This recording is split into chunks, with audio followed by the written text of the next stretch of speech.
নমস্কার বন্ধুরা, আজ আপনাদের সঙ্গে বাটা মাছের একটা দারুণ রেসিপি শেয়ার করব। খুব চটজলদি বাটা মাছের ঝালের রেসিপি কিভাবে বানিয়ে নেবেন সেটাই দেখতে থাকুন। প্রথমে আমি এই টাটকা টাটকা বাটা মাছগুলোকে কেটে ধুয়ে পরিষ্কার করে নিয়েছি।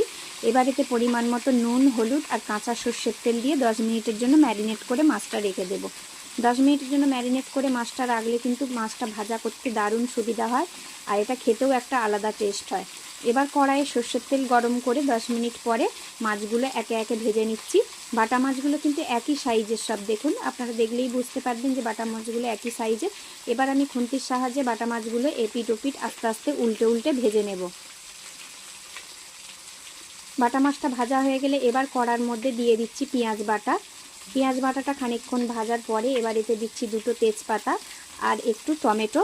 একটা টমেটো বেটে নিয়েছিলাম, সেই টমেটো বাটাটা দেওয়ার পরে মশলাটা খুব ভালো করে কষিয়ে নেব। এবার এদিকে একটা গুঁড়ো মশলা বাটির মধ্যে জল দিয়ে গুলিয়ে নিচ্ছি। পরিমাণ মতো লঙ্কা গুঁড়ো, হলুদ গুঁড়ো আর ধনে গুঁড়ো আর পরিমাণ মতো নুন। এবার ওই মশলাটা একটু জল দিয়ে গুলিয়ে তেলের মধ্যে দিয়ে দেব। এবার আগের থেকে সেদ্ধ করে রাখা কচু দিয়ে মশলাটা ফুটিয়ে ভালো করে নামিয়ে নিলেই বাটা মাছের তরকারি একদম রেডি।